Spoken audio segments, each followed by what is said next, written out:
All right, Lee and Julie, go right on ahead. Cool. Thank you. Thank you, Morgan. Appreciate it. And thank you folks for taking your valuable time to share with us today. So appreciate you being here. Yes. Again, if you just signed in, feel free to use the chat box with any questions. Morgan will kind of curate those for us. She'll just jump in. By the end of the session, if we don't get to any questions, we do commit to responding to any questions that we haven't addressed within 48 hours. So please know that we're committed to doing that. Also, if you want to adjust your viewing experience, feel free to just take the bar on the right with your cursor and kind of you'd make us smaller or bigger, whatever you'd like to be viewing, okay? So let's start off today just talking about kind of our mindset and our attitude and how we can kind of orchestrate that for the betterment of ourselves so we can be the best we can be and then ultimately kind of get the best from others. If you think about, just think of like the worst of all situations, if you think about a prisoner of war situation, you know, every morning, you know, you're in a cell and someone comes banging at the door, banging the cell and throws food at you. And then you have to get up and then you eat. And then they tell you when to get in and they tell you when to get showered or not showered, probably not showering, much showering going on, right? When to go to work, when to stop working. Every choice throughout the day is determined by somebody else. So as you go back in your cell at night and they slam the cell and you're back there and it's dark, every single thing has been chosen for you throughout the day, except one thing. No one can ever determine our attitude and our mindset toward things. And so there's we know that over the course of time, and there's plenty of research around that. But what we want to do today is take the concept of our attitude and our mindset and convert that concept into specific actions we could take. So rather than saying, hey, keep a stiff upper lip and keep on trucking, those are great.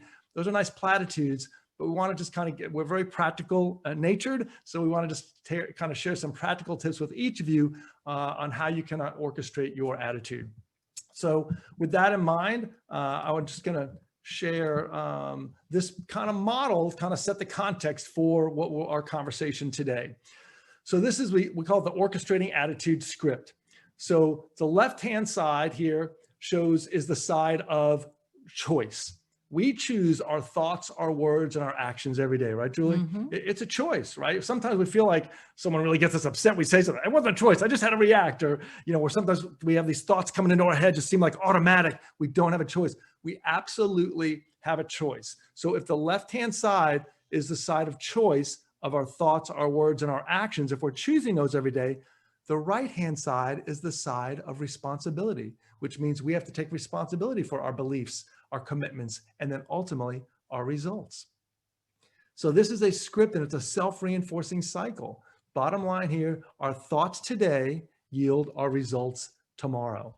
And you see how that works. Your thoughts yield your beliefs then trigger your words, your commitments, your actions, and then your results. So for better or for worse, positive thoughts yield positive results ultimately, right? Negative thoughts yield negative. So how do we start, how do we manage this kind of flow here, this script, if you will? And Julie and I like to bring to the table just some understanding about how our brains work, how people work, how organizations work, to make sure that we understand how we can positively, intentionally, with awareness, intentionally and proactive kind of manage our thoughts, words, and actions to get the kind of beliefs, commitments, and results that we all want for ourselves. So before we get started on this, let's just do a quick poll here. And Morgan's going to trigger this. Boy, she is awesome. You're on it, Morgan. Way to go. So here's the poll, right? Which of these three aspects of attitude is the most challenging for you to personally manage? Is it your thoughts, your words, or your actions? Can you just respond to those quickly, and we'll see what just kind of the group is feeling here. These polls are like watching a satisfying video to me. I love seeing the chart just populate. Yeah.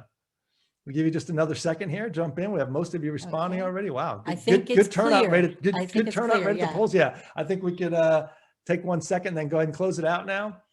And then we'll share the results here. Yeah.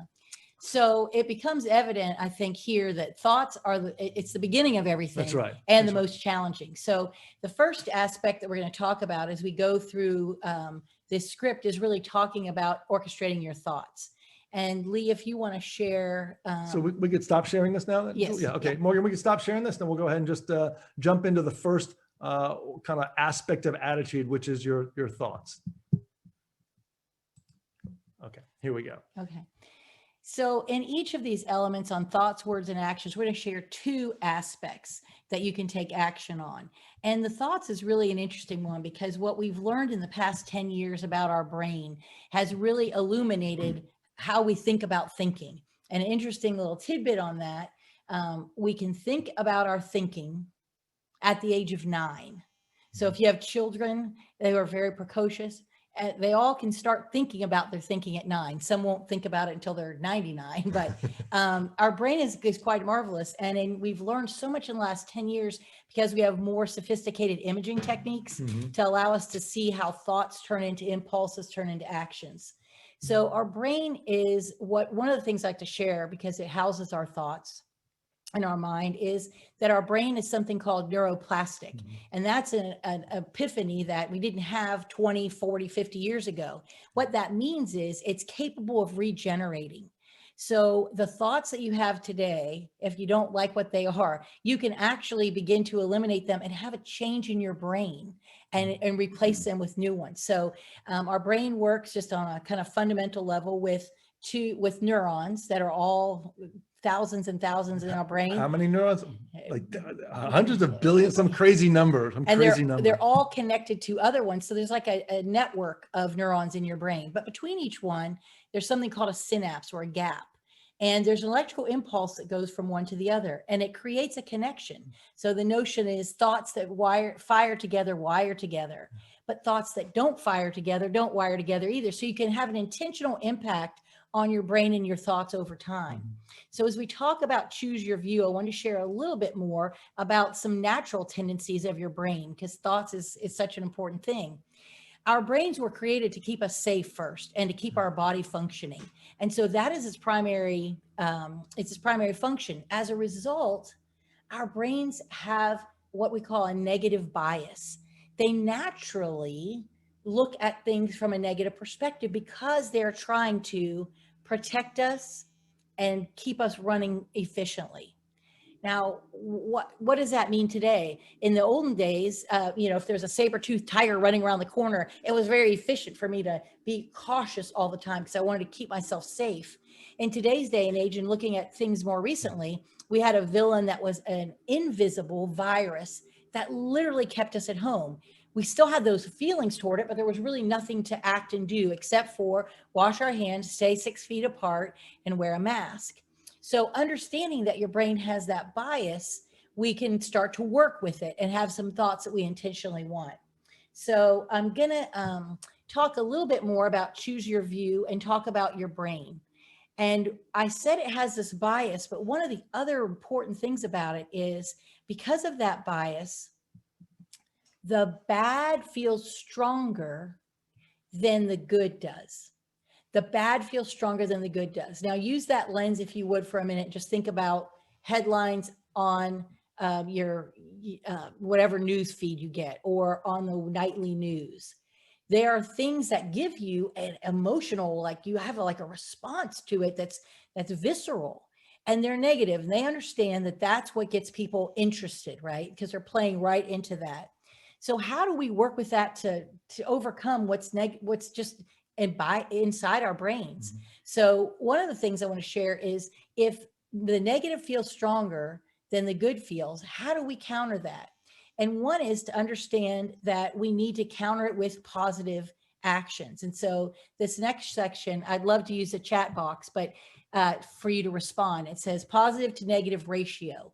Work groups with a positive to negative ratio of interactions, i.e. how many positive interactions does it take to counter one negative reaction or interaction? How many positive to negative interactions make work groups more productive? So if you would, in the chat box, write your estimate of how many positive to the one negative interactions are optimal in a work group. Let me see some of your thinking. 3, 4, 5. Okay, 3, 6, 7, 3 to 1, 7. It sounds like we have a 10. We have a pretty informed group. A lot of them are on target here. 10, 7, 10. All right. Good deal. Good. Thank you. Some of you may have read this research and everybody is pretty close. In work groups, the optimal positive to negative interaction ratio is 3-1. That means 3 positive interactions to counter 1 negative. So when you're just, upset with a coworker and you kind of dismiss them or what have you, if you think of an emotional bank account, you have to do 3 deposits to equal that 1 negative. So sometimes not responding is a better response in that. And to be clear, you could go higher than that. I mean, there's no limit. It's a productive work group. It's not necessarily optimum. You can go higher as long as it's sincere and meaningful. If it's 10-1, that you're golden. And I think I use the word optimal. So thank you. Okay. Just clarifying. It is more productive. You can go as high as you want, and I guarantee you're not going to have any problem. Yeah. So it's interesting. Let's think about that in a marriage. Yeah. What do you think the ratio is in effective marriages? How many positive interactions to negative? We know maybe you had an increased share of grumpiness if we are married during COVID, being together so much. 5, 6. So do we think it takes 4, more 2, or less with our spouse than with others? 5. Okay. And more for sure. Yeah, way more. Way more. Yeah. Well, and you guys are all very close, and you may have seen this research because it's 5-1 in effective marriages, at least 5-1. Underscored at least, right? So there's no upper limit to where you can go with that. Yeah. So intentionally taking your thoughts captive and letting them manifest itself into words, which we're going to go to next, is really important. But I share really how you look at things, because choosing your view is important, because your brain has a bias. As an example of this, think about you're on a highway and you're in a standstill, and you think, oh, there must be an accident in front of me. Absolutely, something's broken, something happened. And then you get up to the part where it's slow, and what happens? Well, perhaps there's nothing on your side, but there's an accident on the other side.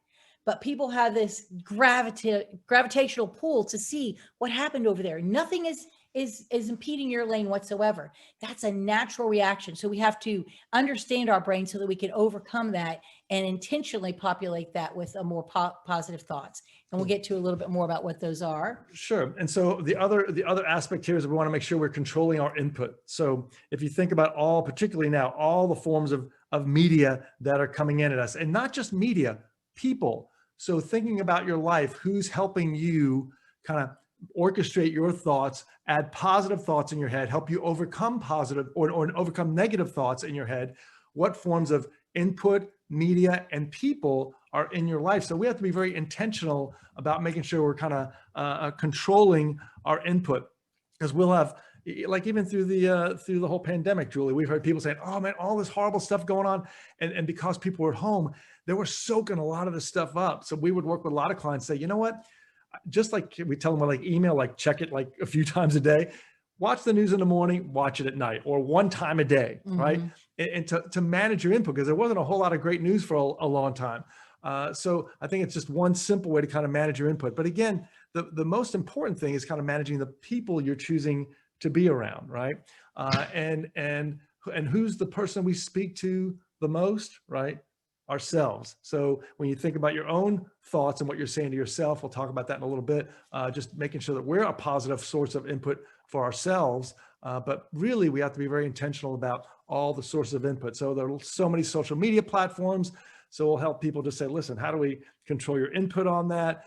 So if you think about how are each of these sources of input in my life enhancing my life, enabling me to get the kind of results I want from myself and others, if we're really honest with ourselves, we'd probably say, not so sure Twitter's really doing the trick. I'm not making any, cases for anything here, but, just really discerning about there's no such thing as kind of like, Joe, just, I'm going to have all this input, I'm going to ignore it. It's the old garbage in, garbage out. So if we're taking a lot of stuff in, we can't say, oh, that's not going to control the way I think. It does have an input, an effect on that. So really being intentional, aware, first of all, of our inputs, and then intentional and discerning about which ones are helping or enhancing my life and which ones are not, is really kind of an important first step to kind of make sure we're kind of putting the right filters on our mind. Because the fact is, we all, raise your hand if you don't have some kind of virus protection on your computer. We all have that. We would never we know that if we don't do that, our programs will get messed up, we'll have all kinds of issues, security. But yet sometimes we go through life and just kind of, we don't think about it. We just kind of let everything flow in. So we have to be just as intentional. This is the ultimate PC right here, right on our shoulders, on our neck here. So we want to make sure that we're kind of using the same kind of cautions and viewing it with the same importance as we would as a physical computer. So.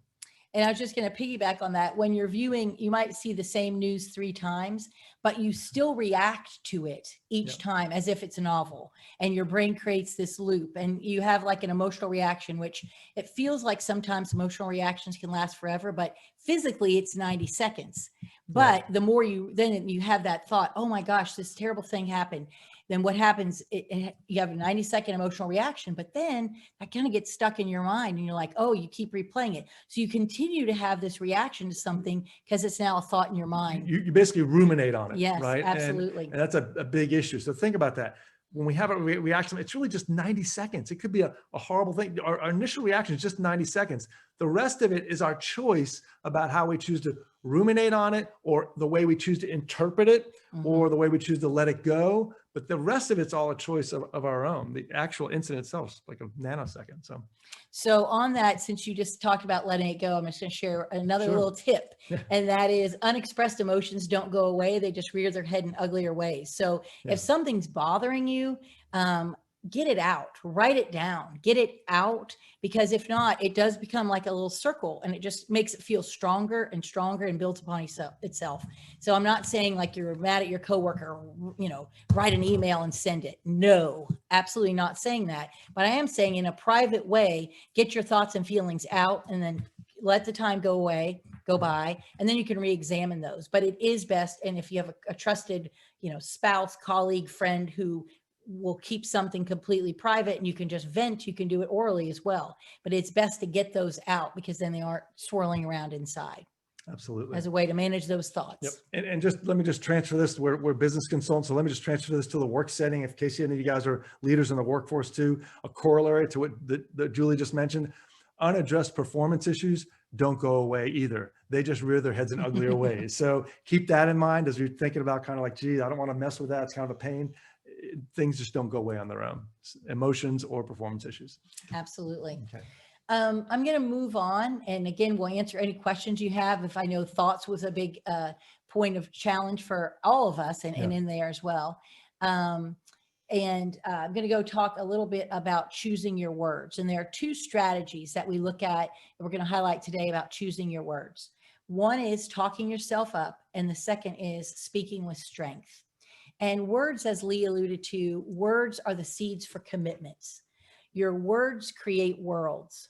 Words are so critical. I now look, as a growing up, at that old phrase, sticks and stones will break my bones, but words will never hurt me. Words absolutely form actions for ourselves and others. So critical. And again, they become those thoughts that turn into words, and the little impulse, they start to actually change our brain.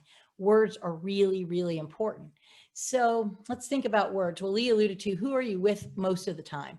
I mean, obviously it's important, the dialogue you have with family, loved ones, friends, work colleagues, and such. But if you add up all that time, that does not equate to the time that we have with ourselves, with our own thoughts. And so I'm going to turn the mirror a little bit on that and talk about talking to yourself.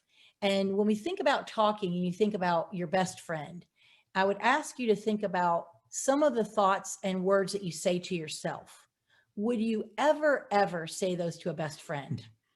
In many, many cases, you're going to say, no way, I wouldn't have any friends. And if there are women on the group, as I know there are women in the group, but I'm going to speak to you as well, specifically, we are worse than men at this.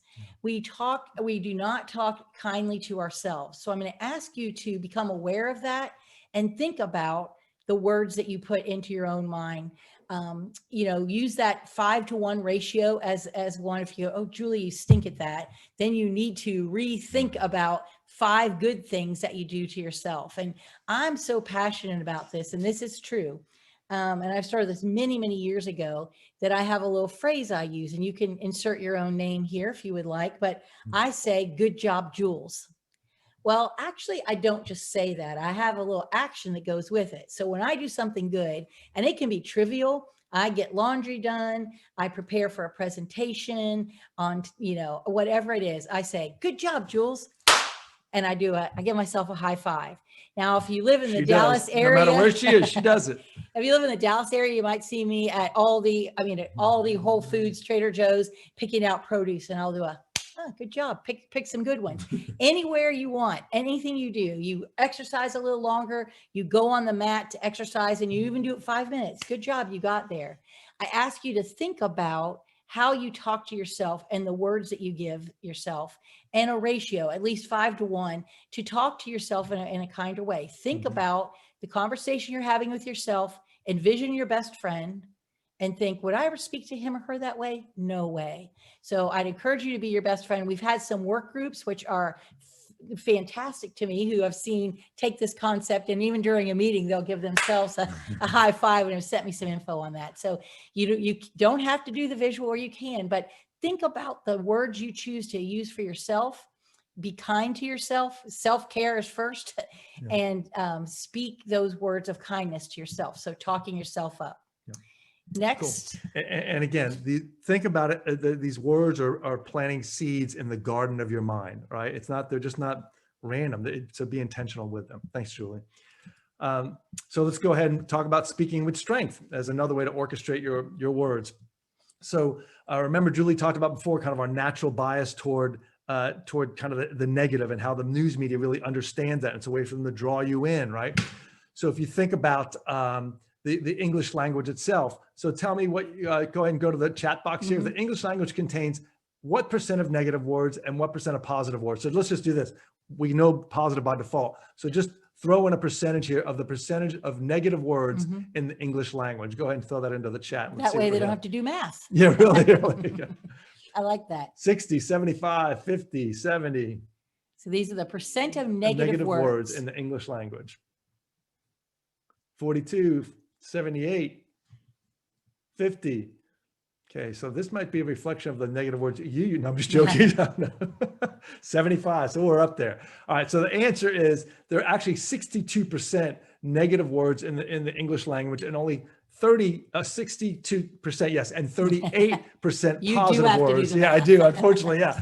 62% negative words. The balance are positive words, 32%. So, but clearly that's not 50-50, right? So the fact is, if we just go into our arsenal of words to be able to choose for ourselves or for others, if we look at that, we better be intentional, because if we just kind of start randomly picking out words, we're going to more likely pick a negative word than a positive word. So we really have to be intentional, just like when Julie talked about talking with yourself, but certainly as we speak to others, we're trying to get the best from ourselves and others here today, right? So really being intentional about the words we choose, really particularly important. I know for me, like I used to have a catchphrase. People say, "Hey, Lee, how you doing?" I'd say, "Oh, hanging in there." And then I would kind of thought about myself. I was like, that's so lame. Like, who wants to be hanging in there? Like, is that the best I want for myself? And then, then I thought about those words are planting seeds in my mind. So over time, I'm creating these synaptic connections of, okay, Lee just wants to hang in there. So let's connect mediocrity with mediocrity here, right? That made no sense, right? So even just think about we get kind of habitual about the words we say and our responses to people. So think about even a habitual response. Is that helping elevate me or not, right? So Lee, I was just going to piggyback on that. So for those of you in organizations, or you can even do it in your family, just a quick exercise around that is just give people a minute and ask them to write down all of the emotional words they can think of. Yeah. All of the emotional words. And then you do an audit, see what percentage are positive and negative. I think people find it very surprising when they haven't been through kind of this conversation like we've had of how, even if you prompt them and say, we're going to talk about positivity today or a positive mindset, let's first do these words, and that's in their head. It's just because it's what we have to choose from. Right. So you have to be so intentional. You can just do that little exercise and you'll see. I've never had it come out where people haven't had a significant number of negative words. Even if I spend a half day talking about positivity. right. So it's just kind of illuminating action. For sure. So a second thing we could do to speak with strength is to kind of name it to tame it. So Julie alluded to this already, that unexpressed emotions don't go away. They just rear their heads in uglier ways. A more concise way we like to say that what we resist persists. So remember Julie said, like, get it out, journal it, talk to somebody, because if you don't, we tend to just ruminate on it, right? So, but in order to be able to manage it and to kind of to get it out, we have to be able to name it. So it's important to kind of Absolutely. have that time. Julie first, right at the beginning, said, think about our thinking. So we have to think about, okay, how does this feel? I've been frustrated. I've been grumpy with my kids or my spouse. What's going on? So it's important to step back, get off the treadmill of life and step into the eagle's nest to get some perspective, take kind of a helicopter view of our life. What's going on? What's causing it? Oh, I see. I'm feeling hurt. I'm feeling frustrated. I'm feeling cheated. I'm feeling whatever it might be. Or I'm tired. Right. I'm Or just hungry. I'm tired, right? You know, very simple. I Yeah. mean, we have a very simple acronym, HALT, H-A-L-T, right? Never get too hungry, too angry, too lonely, or too tired. H-A-L-T. We're never at our best when we're too hungry, angry, lonely, or tired. Absolutely. So really just, taking some inventory and say, oh yeah, that's what's going on. I need to just get some rest, or man, this pandemic's getting to me. I need to kind of connect with some friends. Maybe I need to do like a non-work hour Zoom call or get together with somebody outdoors that's safe, whatever we might need to do. But just thinking of those, the HALT acronym is oftentimes helpful, but having some awareness and reflection time to think about what is going on. You're not going to be able to manage it unless you can name it. So we've got to be able to name it first to then ultimately tame it. And then take appropriate action, right? So if, okay, I'm feeling tired, I better rest. If I'm feeling lonely, I better get together with other people. If there's just something that's frustrating me, I need to journal in, I need to walk, I need to exercise, whatever works for you to help kind of process it and kind of let that stuff flush through your system. Absolutely. Cool. All right. Well, we've talked a little bit about thoughts. We've talked a bit about words, and now I want to talk a little bit about actions, and then we'll take questions that you have. Actions, as a reminder, are the seeds for results at the end of our script. It's the last chord, if I might. What actions do we take to show up in a more positive way or to help us get the best from ourselves and others? And we're choosing to highlight two today. One is have a need, help someone else succeed. And the second is stay connected. The first one is so, it might not be logical at first. You think I'm taking care of me. I've got to do something for me. But it's actually the opposite that really begins to help us. And I'm not going to say don't take care of yourself. A few minutes ago, you're like, Julie, you were talking about self-care. You absolutely need to care and feed yourself. But in terms of thinking about nurturing yourself and such, at times it's just better to help someone else. I'll use an example of this. In college, I went to college at Florida State from Ohio. I was dreadfully homesick. I chose to go there, but I was very homesick. To a terrible point. And I was trying to do the right things to eat, go out and exercise, find friends. But it wasn't until I met Emily, and Emily made my homesickness look like a 1 on a scale of 10. Emily was so homesick. So I began to take thoughts of actions I should take for myself and just focus on her. What can I do to help her? We ended up doing crazy things like taking judo that Bradley bruised my body and different things. But I was focused on her. How can I help her? And in the process, guess what happened? I helped myself. That is a personal example, but research shows it time and time again. When we focus on others' needs, we actually help ourselves. It's a win-win situation. So what does that mean? Does it have to be some grand Oprah gesture where you get a car and you get a car? No, it can be simply observing a need that has to, some task that needs to be done. Your neighbor has their trash can still out. You can pull it in for them. All of those little things create a web of positivity in your brain that not only shower over to them, but absolutely flood your own brain with all the positive chemicals to help you show up in a better way for yourself and others. And I think what's going on there when we do that is that it just shifts our focus, but then also we stop ruminating. So let's say you're in a job search, you lost your job and you're thinking, oh my gosh, and so you're so focused on getting your job, and you could also ruminate on that. You could lose sleep over that. And then you shift your focus. And listen, before we started a business 20 some odd years ago, I went through 6 different job searches. And so, we're very familiar with the process. And so it can be very frustrating, but then you shift your focus and say, you know what, how can I help somebody else find a job?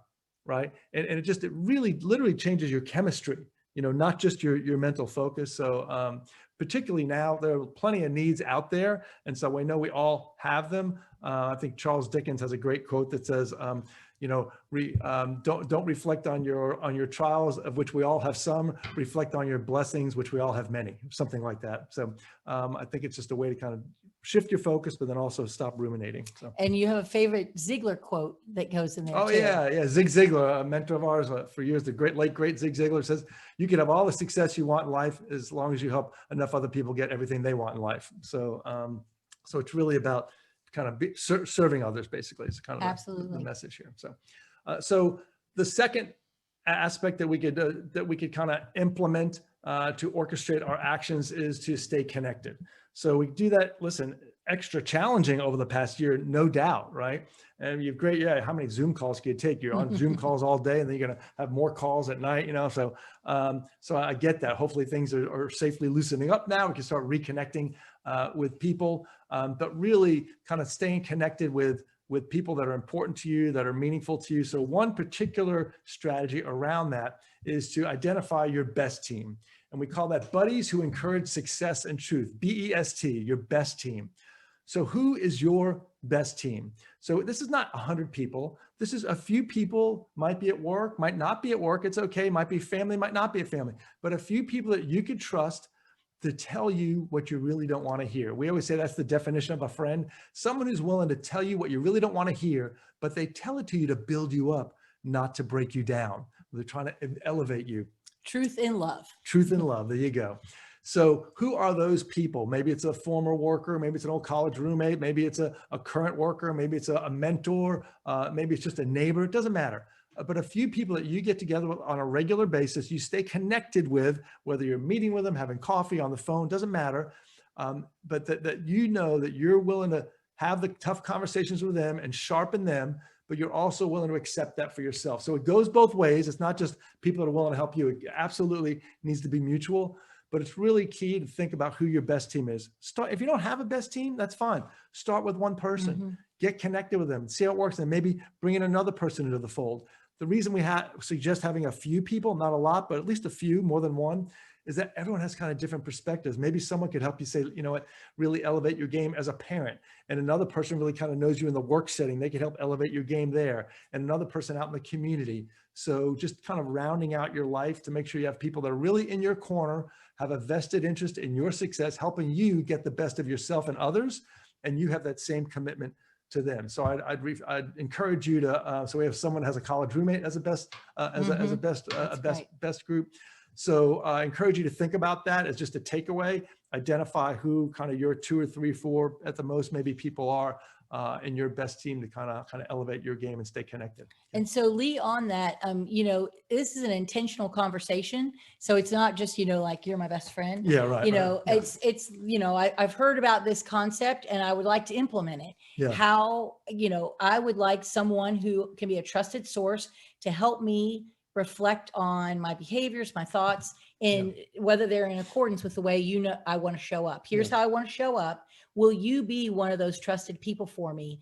I know it might hurt a little when you speak something that I don't like, but I'm giving you that permission and I'm asking you to do that. And if you would like, only if you would like, I would be happy to be that person for you too. But it might be one way. Some people might not want that back, but it's really a conversation that's a seed for that. And it grows over time. You grow with trust, you understand their perspective and think, Julie's good for that, but Lee's really good for that. I think that's how it is in our family. For sure. Everyone knows, go to mom for this, go to dad for that. Employees the same way. Like he's good at this, she's good at that. And it might be your best friend on your best team, one of them, but it doesn't have to be your best friend at all. And it may not, your best team might not even include your best friend, because to Julie's point, it's not just about, it's really about how do you elevate yourself. And just like a mentor over time, there are mentors for seasons in your life. Your best team might evolve over time also. And that's okay too. But really, really encourage you. If you talk about the highest performing athletes, the highest performing executives and leaders in the world, will always say they had not just a key mentor, but they had a kind of a group of trusted people that they kind of lean on, that kind of help them kind of just, hold up the mirror to them and help them be the best they can be. So encourage you to do that. Absolutely. So we talked a little about how we orchestrate our thoughts, our words, and our actions. Let me just throw up here kind of a quick summary of those items here. In the book, there's one more of each of these, but we just want to kind of highlight a couple of key ones here. Mhm. So to orchestrate your thoughts, all right, we need to practice choosing your view, controlling your input, orchestrate our words. We want to talk ourselves up, Mhm. speak with strength. And I want to share one other story around that, if you don't mind, Julie, You under may. speaking with strength. I remember 22 years ago, we started our own business, and people, well-meaning friends and stuff, would always come back to us and say, "Hey, Lee, how's that new business going? Hey, Julie, how's that new business going?"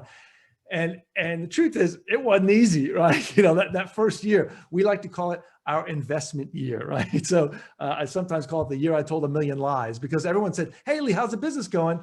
I could have said, "You know what? It's a lot harder to convert good friends and contacts and put in the professional world into paying customers. And it's taken a lot longer than I thought. And I'm having to do some things that I really don't like to do." And so if I would have said that, boy, that was the last time people ever asked me, "How's the business going?" Right? And the truth is, that would have planted seeds in my mind about how things were going. So instead, I probably did that a couple of times, honestly. And then we kind of shifted that and said, "You know what? We're getting to do what we feel like God designed us to do in this. We're really passionate about it, even though we're maybe not getting paid the way we want in some situations, where we feel like we're making a difference in people's lives, and we're really excited about the future." So that became our answer, because that was our way of kind of talking ourselves up. So we want to make sure we use words not to describe our situation, but to change our situation. So if you're having a crummy day and someone asks you how you doing, you could say, "Oh, I'm just feeling crummy." You could be kind of Eeyore, or you could say, "You know what, a little bit tough, but we got good things ahead," right? We don't have to be Pollyanna about it, but it's really important to make sure we're using our words to not necessarily describe our situation all the time, but kind of describe what we want to be doing. So on that, I'm going to Yeah. add 2 words with 3 simple Oh, this is letters. good. And one is get, and the second is yet. So let's put yet at the end of your sentence. Yeah. How are you doing? Yeah. Well, we haven't built the kind of business we want to yet, but we get to do some great things, right? Yeah. So even a CEO with whom I was speaking on the get to, was kind of in this period of, it was difficult.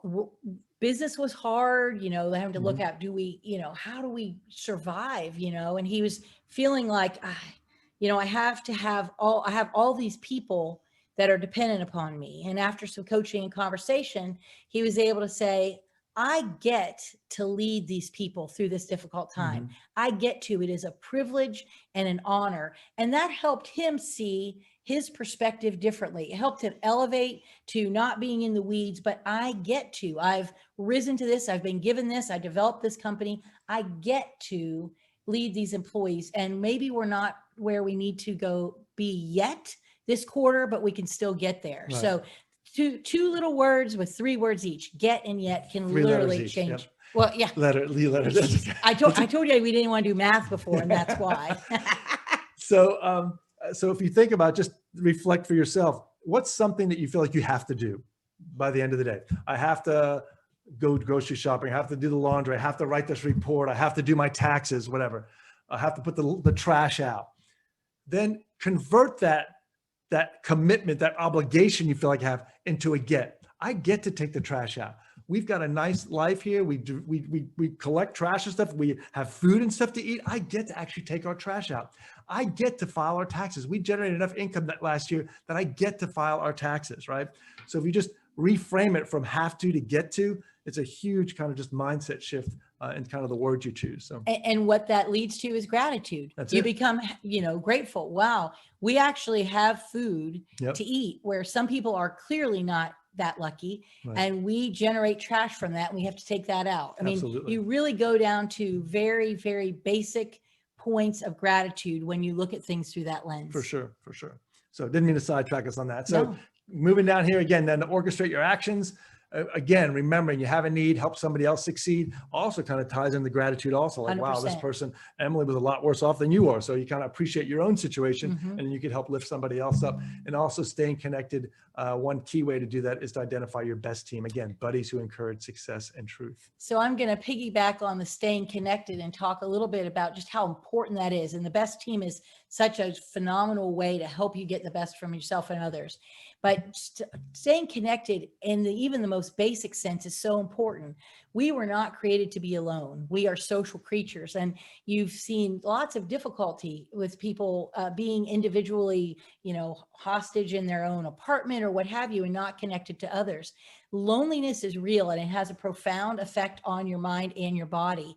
And in fact, if you think about the physical pain of loneliness has been equated to sticking your hand in a bucket of ice water, that chilling sensation that you get. And if we aren't blessed to have been quarantined with other people in the home, thinking about and reaching out to fellow coworkers, fellow family members is literally life sustaining. Loneliness is painful, and it has detrimental effects. So that's just another aspect of staying connected. Absolutely. So we'll just to refresh your memory one last time on the HALT acronym too, which we find very helpful. HALT, never get too hungry, angry, lonely, or tired. We're never at our best, and it's hard to help other people be at their best when we're feeling that way. Absolutely. Oh, let me. I'm glad I'm not doing the technology. Thank you for doing it. That's all right.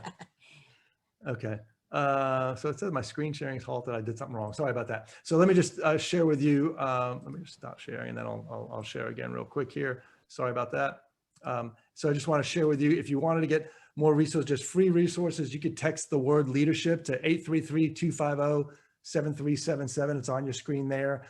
We have a Leadership Insights newsletter on Tuesday mornings, and then a weekend inspiration to help equip and encourage you for healthy growth on Friday morning. So anyway, we're going to just end there. We want to thank you for your time. If you have any other questions, we have a few minutes left. Feel free to send them in the text box.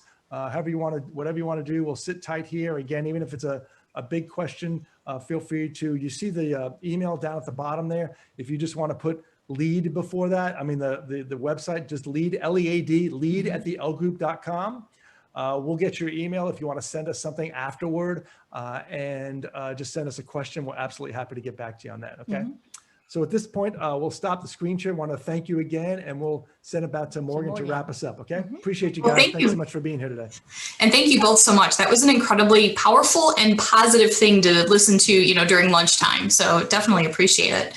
And we have actually a comment here. This was a fantastic session. Thank you. Getting your book next. So excellent. Awesome. Thank you. Thank you. Appreciate you guys.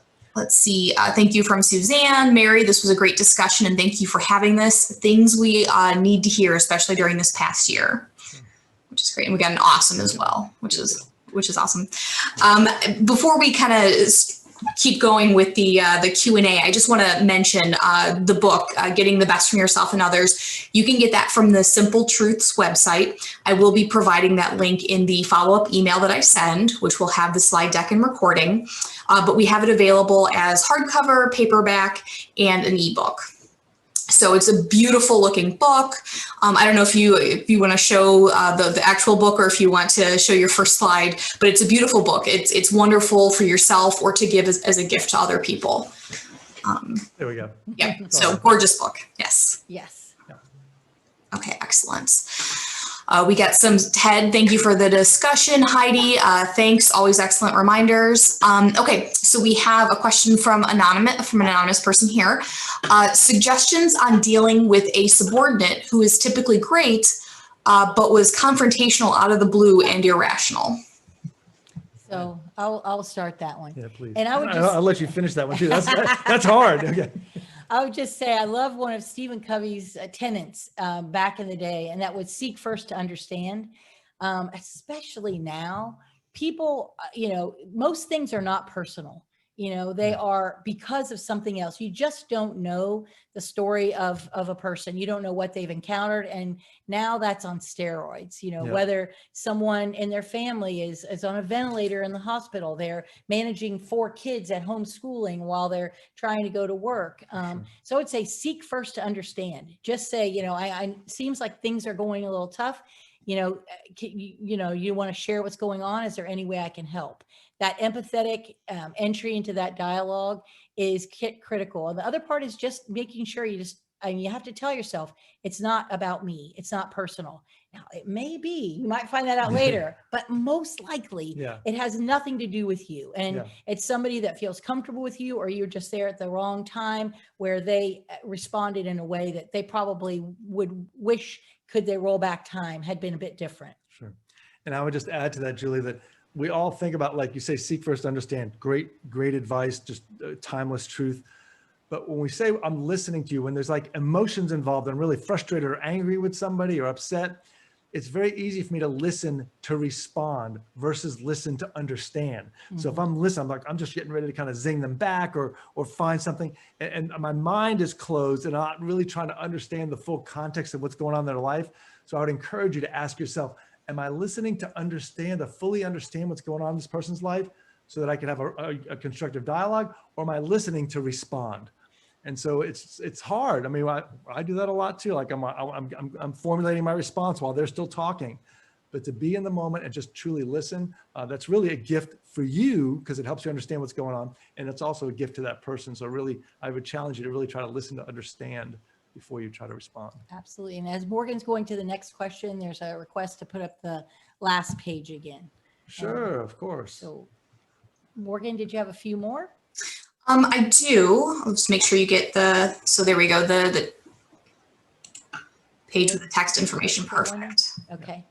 And we have from Bob, great training. I get to, he has to do another webinar. Thank you, Bob. Appreciate it. Such a good student, Bob. He's one of our roadies, you know. Gotcha. Very good. All right. So another question here we have is, so what are some of the best ways to manage negative thoughts that seem to pop into your head? I know this is something I have, and I'm sure everybody else does. Those thoughts pop out of nowhere, and sometimes it's hard not to listen to them. Yeah. And I would just say the best way that I would suggest is to say stop. And you can literally say it out loud. You're going to think, I'm not going to hang around Julie. She's high-fiving herself, saying words out loud. But you can say stop. I've even had people take like a hair tie, and when they have those thoughts, I'm not suggesting physical punishment, but just a little flick to say, oh, I'm aware that I'm having these thoughts. Awareness is the very first step. And to become aware of what you're thinking is quite profound, because we don't think about our thinking that often. That's right. So being aware of that, then educating yourself, that those are natural. There's nothing wrong with you. That's the way your brain goes. And then intentional with your actions on planting in positive, thoughts, wherever those were. And I'll share something that happened to me when the first day, we have 3 children. The first day I left my oldest, my firstborn, to go to work, and after the 3 months, and I was driving in and had a nanny at home staying with him who was so trustworthy. I just felt, any women have felt that. You just feel like you left something very vulnerable. And I was sitting at a stoplight. I know exactly where it was, traffic light. And I looked over into the car next to me, and I thought, oh, that person could shoot me. I could leave a child without a mother right now. And I literally was like, Julie Davis-Colan, stop. I literally held up traffic, took that thought capture, and I thought, you look at that person and you think of 5 nice things that person might have done right now. And I literally, people were honking, I stopped, and I did that because I knew if I did not take that thought captive, and if I did not implode positive thoughts into that, I could start swirling. I could be afraid around every corner that I was going to leave my poor child an orphan. So I had to become aware of that and then take that action. And it's a true story. I mean, I know exactly the corner that it was. And that awareness is something you can kind of build into your life by first saying stop, and then take those actions. And I think even to help before that is to just make sure you have some dedicated time in your life where you are having time to kind of reflect. Our daughter used to have a little area in her room called her chillax zone, with a little pink chair and a white fluffy carpet. And it was a place where she could chill and relax. She was 7 years old. I'm not sure she needed to chill and relax very much. We need to chill and relax. But I think it's important to find that place, whether you take a walk every morning, when you were commuting, maybe it's just when you're driving to work, or you just listen to music, but sometime where you just think about your day and you think about your thoughts. So to get in a rhythm, whether you pray in the morning or meditate or have some reflection time, but have some dedicated time for yourself to kind of manage your thought life is really important, so that it's a way to be proactive, to say, okay, these are the kind of thoughts I want to be having my head going forward. And yesterday I kind of had these thoughts. How do I kind of manage that moving forward? So I just think it's, listen, life's a treadmill and stuff. So to really, if we don't dedicate some time to kind of manage our thought life proactively, we'll be constantly kind of stamping them out. We call them automatic negative thoughts, right? Ants. So you're like stamping them out all day long, but you want to kind of get ahead of that with some reflection time. So it's too. an and both on that one. There you go. Absolutely. Mhm. Yeah, for sure. So have that reflection time and do exactly what Julie said. Those are some phenomenal tips. But it is hard though. Like you have to make it a habit to stop Right. and do that. It is not easy. It is not easy, but it is very worthwhile for your brain and your body and those around you. It's life-changing Yeah. for yourself and those around you, for sure. And I definitely agree. I've always had issues with anxiety, and that's like the number one tool that you have in your toolbox is being able to stop in the moment and reflect and not let the thought just take control of you, you know, Right. without that. So, Yeah, yep. absolutely.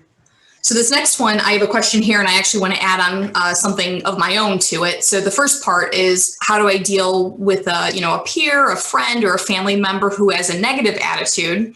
And then the second part is, what if that friend thinks they have a positive attitude, but really has a negative attitude? So those are two different types of people like to try to deal with. So Good old blind Yeah. spot. Yeah. Yep. Nothing makes anyone feel better than when you say, you have a terrible attitude today. I've never, I'm around you. I don't like to be because you have a negative attitude. Well, that goes somewhere good. No, it does not. And those are really sensitive conversations. So the way I would suggest is that you just share. As an example, I was on a webinar yesterday. Here's what we were talking about. I didn't realize that our brains are more skewed toward negativity. I didn't realize there are more negative words. This has been helpful to me, and I've applied them this way. And kind of open up the dialogue about that, because blaming someone about thoughts that they have in their head is never going to be a good idea. Right. So I just say you open up the dialogue that way as a basis for awareness and then education. And only then, and only if that person wants to, will they show up differently. It's very likely that they might say, well, how do you think? And you might say, how did I come off in that meeting? And they might reflect and say, how did I come off? And that gives you an open door to share that, unless they're your direct report and it's something that you can, you have management Control responsibility over, over, where you can point out, Julie, in that meeting, you probably meant to show up a little bit differently. This is the way you came off. Another way to do that might be, that could be a more managerial conversation. But if it's just a friend, I think in any case, the awareness and education model works best. Sure. And our pastor said this a couple of weeks ago. We heard, like, if you say something offensively, people are going to respond defensively. So by asking the questions and inviting someone into the conversation, that just feels a lot better and really is more effective. Yeah. I love that. I learned how to be a better conversationalist by reminding myself, ask questions, because I always want to just sit and talk, and being able to ask questions is actually such a great way to get people engaged. And like you said, not put them on the defensive, but kind of get them thinking for themselves. So I love that.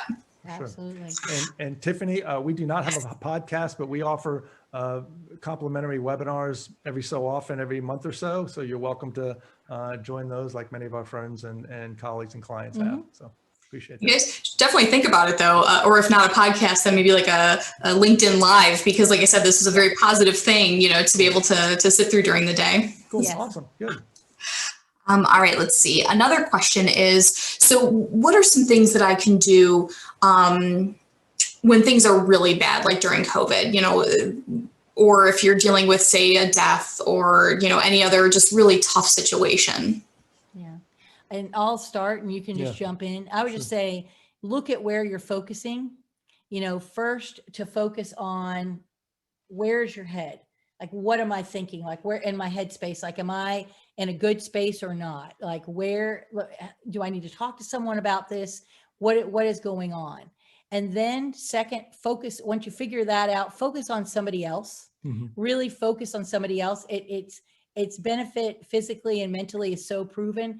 And then with that, focusing on other people, and take inventory and focus on what you're grateful for. What all do I have to be, grateful for? And there's a great activity that we can send to you, Morgan. You can put in the follow-up, and we call it a gratitude challenge, but it's actually scientifically validated, where if you spend 2 weeks writing down 3 things a day that happened that were good and how you contributed to those 3 things. That's the key. And that's different. It's a little different from just gratitude, but how you contributed to those 3 things. You do that every day for 2 weeks. The experience of positivity has been known to last for 6 months. The benefits. So yeah. for 2 weeks of investment, you can get 6 months of benefits. So we'll share that, Morgan. You can put that with the follow-up as a way to keep positivity and a positive mindset ongoing and kind of create that foundation for that. Absolutely. Thank you. And I think just, I lost my thought. That's okay. That's good. That's good. That's the first step. Oh, no. I was going to share a quote from the book, which was funny. I like this quote. And it says, when you're in a bad state of mind, treat your mind like a bad neighborhood. Don't go in there alone. Right. So to this point of like, if things are really bad, like seek help, like get help from friends, your best team, whatever, to kind of help you think through it a little bit. And Julie talked about taking inventory, because many times when something bad happens to us, it feels like everything is lost. I just lost my job. I just left the relationship. And it feels like everything is lost. That's why taking inventory is so important, because truthfully, it's not. It was that one thing that was lost, but because we ruminate on it, or it's so big in our life, it takes on a bigger life. But the fact is, we have all these other things we can be grateful for too. So when you actually take the inventory, you end up with a lot of things you still have you're grateful for. It's really this one thing that you don't have. And so that's kind of that inventory step's really critical. And that one thing may be huge. Yeah, it might be a big It might thing. be a person, it might be a house, that Right. went, but it does help to show you what you still have. And if you're still waking up and breathing, you've got a lot. Yeah, for sure. Cool. Love it. And I think we have time for one more question. I want to make sure Robbie gets this question in. What tools, in your opinion, are best to help you pause before you respond to what comes at you? Such as not to have a gut response, but a more intelligent response. That's really good, because it is a habit. Like when we react, it's different than responding, right? We call them emergency response teams for a reason, right? They're not reacting, right? So I think part of this is like practicing that. But like some of the things even Julie talked about, like literally saying yourself into your head, like pause, think. Like I'll just say like, think first. Like, cause I like to talk fast and I respond fast, but I'll say, think. And so come up with some trigger with yourself. It could be the rubber band, it could be think, it could be stop, but something you say to yourself when maybe it's usually in an emotionally charged situation when this happens, or it's like, think. Generally, nothing good ever comes from any kind of an emotionally charged response or even reaction, right? So really kind of creating that pause, but we all have to come up with different tricks and games, but something that works for you that you could say mentally, say, okay, stop there. So it could be something funny, even banana, pineapple, like come up with a word that kind of lightens the moment to kind of say, all right, pause and breathe. And the other thing is to breathe, right? So banana, like take a breath. So like put some levity around it, put in perspective and breathe. We find that like breathing often just calms all of our systems down just a little bit. So those are just 2 things I would say. Julie, something to add to that? I would just add, counting can sometimes help, 1, 2, 3, those are kind of nebulous and kind of neutral words. The other thing, and you didn't mention the word that I use for you. And that is, I came up with the word when Lee would be, I'm gonna say spicy, but he didn't realize it. So I would say the word peppermint, because peppermint is sweet and it is a little spicy, just to inform him that perhaps that didn't come off the way he wanted. Right. And then it gave us both kind of a chance to take inventory and not just react. Because sometimes if I would have reacted, it would have only made it worse. And he's kind. He doesn't even have a word for me like that. But I made a peppermint because it's sweet and spicy, and it's something that wasn't even intended. Yeah. So it is kind of playing with your own mind, like what makes sense. That word, a little mantra, or one of the things in all of that is some of the best words that are ever spoken are those that never leave your lips. That's right. Looking at that negative to positive ratio. If you react with something right off that you feel like in that 90 seconds you want to do. Very often you will prefer you didn't say that. So sometimes you just say stop and be quiet. So to sum that up, some type of mental trigger and breathe. I would say like just something there. Awesome. These are phenomenal practical tips. That's what I've loved about this. Julie and Lee, you did such a phenomenal job. We're so glad and thankful to have you here. Thank you both so much. Thank you. And maybe we'll have another one of these in the future. It seemed like everybody had a great time. So I'd love to do this with you again. Always our pleasure. Happy to do it. Thanks so much, Morgan. And thank you folks for being here. Guys. Appreciate you taking the time. Thank you. Bye. Bye-bye now.